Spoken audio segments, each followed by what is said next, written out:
Most advice about getting older is a list of things to give up. This is the other list. 5 things worth adding, and not one of them is an exercise, a supplement, or anything you have to buy. That is deliberate. The additions that actually hold are the ones that fit into a day that already exists, rather than asking for a new one. Number 3 is the one I had completely the wrong way round for years, and I will own that when we get there. I have put these in order, from the one that helps to the one I would keep if I could only keep one. Number 1 costs about 10 minutes and almost nobody counts it as health. Maybe the afternoons feel longer than they used to. Maybe names take an extra second to arrive. Maybe the week goes past without much in it that you would describe to somebody. That last one rarely gets called a health problem at all. It usually gets called a quiet life. In this case, it is not the same thing. No miracle cures, no scare stories, nothing to buy, just what's actually true. Number 5. Light in the first hour you are awake, not a lamp. Outside light or a window with the curtains properly open. What it buys you is a steadier day, and that is not a vague promise. The body runs a clock, and that clock is set primarily by light hitting the eye in the morning. Charles Czeisler and his group at Harvard spent decades establishing that ordinary daylight, not special equipment, is what does the setting. Indoor lighting is far dimmer than it feels, often by a factor most people find hard to believe. So the signal a morning indoors sends is a weak one, and a weekly set clock drifts. That drift is what shows up later as the afternoon dip and the evening that will not settle. What it looks like is the kettle going on and the back door opening while it boils. Coffee on the step. The post fetched slowly rather than quickly. 10 minutes of daylight before 10 in the morning does more than most of what gets sold as an energy product. And the next one is the addition people feel guilty about, which is a strange thing to feel guilty about. Number 4, a short nap taken on purpose. Taken on purpose is the whole difference. A planned 20 minutes is not the same event as falling asleep in the chair at 4 and waking up confused. Sarah Mednick has spent her career studying exactly this, and what her work shows is that a short daytime sleep produces measurable recovery in alertness and learning without the grogginess that a long one causes. The length is what decides which one you get. 20 to 30 minutes is the window. Past that, sleep moves into a deeper stage, and being woken out of that stage is where the fog comes from. So the nap did not fail you. The timer simply ran too long. What it looks like is early afternoon rather than late, somewhere reasonably comfortable, and a timer set before you lie down. Not every day, the days when it is obviously needed. The people who nap badly are almost always the people who nap accidentally. The next one is where I have to admit something, because I got it backwards, and I taught it that way. Number 3, protein at breakfast, not just at dinner. The addition is not more protein, it is protein earlier. Most people load nearly all of it into the evening meal and take almost none at the start of the day. I used to look only at the daily total. If the total was fine, I said it was fine. Douglas Padden Jones and colleagues at the University of Texas Medical Branch showed that the total is not the only thing that matters. Spreading protein more evenly across the day appears to support muscle better than the same amount stacked into one meal. The body does not seem to bank a large evening portion for the following morning. I taught the total for a long time before I read the distribution work properly, and I had people doing the right arithmetic on the wrong question. What it looks like is eggs, or yogurt, or leftover chicken, or beans on toast rather than just toast.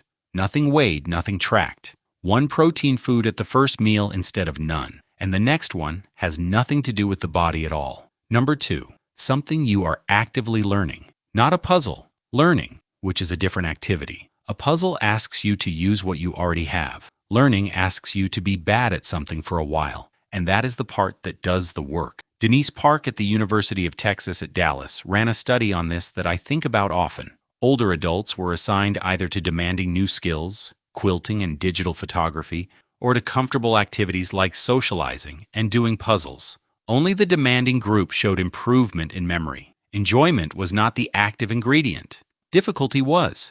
That is an uncomfortable finding because the comfortable option is genuinely nicer. What it looks like is an instrument, a language, a proper recipe technique, a piece of software you have avoided. The test is simple. If you are not visibly bad at it in week 1, it is probably a puzzle wearing a costume, which leaves the one at the top and it is the one almost nobody files under health. Number 1. One conversation a day that is not transactional. Not the pharmacist, not the man reading the meter. A conversation with nothing to settle at the end of it. Robert Waldinger directs the Harvard study of adult development, which has followed the same people for over 80 years and is the longest study of its kind anywhere. The finding that keeps holding, across decade after decade, is that the strength of a person's close relationships predicts how well they age better than their cholesterol does. That is not a sentimental claim. It is the outcome of the data, and it has survived a very long time. The trap is that it sounds like it needs organizing. A group, a class, a standing arrangement in the diary. It does not. It is the neighbor at the gate and the call to the cousin that has been owed since March. What it looks like is 10 minutes with no agenda, which is the only part that is actually hard. Nobody schedules it because it does not look like a task. That is exactly why it goes missing. There is a version of this that people reach for instead, and it does not work as well. The standing weekly arrangement, the club, the fixed Thursday, those are good things, and they are not what the finding is about. What the 80 years point at is frequency and warmth rather than structure, which means the short, unplanned ones count, and count often. The cousin who rings for no reason is doing more than the calendar entry is, and it is the cheapest thing on this entire list. Your day, start to finish. How the 5 fit together. Here is the whole thing in the order it actually happens, rather than the order of importance. The kettle goes on and the back door opens while it boils. That is the light. Breakfast has 1 protein food in it instead of none. That is the distribution. Early afternoon, on the days it is obviously needed, 20 minutes with a timer set before you lie down. Somewhere in there, the thing you are learning, and the 10 minutes of being visibly bad at it. And at some point in that day, 1 conversation with nothing to settle. 5 additions. Not one of them needs a new hour. They fit inside the hours already there. The honest part, what to actually expect. The light one is the fastest. Several days to a couple of weeks before the day feels like it has a shape. The nap works the first time you do it correctly. Protein distribution is slow and quiet, measured in months, and you will not feel it happening. The learning one has a genuinely unpleasant fortnight at the start, which is the point rather than a problem. The conversation one is the fastest of all and the hardest to keep going. Now, what these cannot do, none of them builds strength. None of them replaces anything you have been told to do by somebody who has actually examined you, and where the two meet, their advice outranks mine, and it is not close. Adding 5 things at once is also how this fails. Pick the one that annoyed you least while listening, and let the others wait. And some of what you are trying to add things for is not a shortfall at all. A body that has been running for 6 decades is entitled to an afternoon that is slower than the morning, and it owes nobody an explanation for it. Some tiredness is not a deficiency of anything. It is 4 o'clock.